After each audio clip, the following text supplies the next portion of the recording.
Iran যুদ্ধের জন্য প্রস্তুত এমন স্পষ্ট বার্তা দিয়েছে দেশটির পররাষ্ট্রমন্ত্রী আব্বাস আরাগচি। আল জাজিরাকে দেওয়া এক বিশেষ সাক্ষাৎকারে তিনি বলেন, যুক্তরাষ্ট্র যদি ইরানের সামরিক সক্ষমতা পরীক্ষা করতে চায় তাহলে ইরান প্রস্তুত। তিনি জানান, যুক্তরাষ্ট্রের সঙ্গে আলোচনার পথ এখনো খোলা রয়েছে, তবে যুদ্ধ চাপিয়ে দেওয়া হলে ইরান পিছু হটবে না।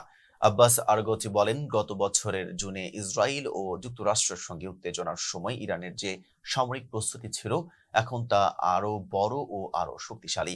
তার ভাষায়, ওয়াশিংটন যদি আমাদের সামরিক শক্তি আবারও পরীক্ষা করতে চায়, আমরা তার জন্য প্রস্তুত। তবে আমরা চাই যুক্তরাষ্ট্র আলোচনার পথ বেছে নেই। একই সঙ্গে তিনি সতর্ক করেন, ইসরায়েলের স্বার্থ রক্ষায় যারা যুক্তরাষ্ট্রকে যুদ্ধে টানতে চায় তাদের পরিণতি ভালো হবে না। এদিকে ইরানের চলমান বিক্ষোভ নিয়েও কথা বলেন পররাষ্ট্রমন্ত্রী। তিনি দাবি করেন, বিক্ষোভে সশস্ত্র সন্ত্রাসীরা ঢুকে পড়েছে, যারা নিরাপত্তা বাহিনী ও সাধারণ মানুষের উপর হামলা চালিয়েছে। এর আগে গত 28 ডিসেম্বর মূল্যস্ফীতি ও জীবনযাত্রার ব্যয় বৃদ্ধির নামে প্রতিবাদে তেহরানের বিভিন্ন বাজারে ধর্মঘট শুরু হয়েছে। সেখান থেকেই বিক্ষোভ ছড়িয়ে পড়ে। অল্প কয়েকদিনের মধ্যেই ইরানের 31টি প্রদেশের প্রায় সব শহর ও গ্রামে বিক্ষোভ ছড়িয়ে যায়। দিনে দিনে বিক্ষোভ আরো তীব্র হয়। বর্তমানে পুরো দেশ কার্যত অচল।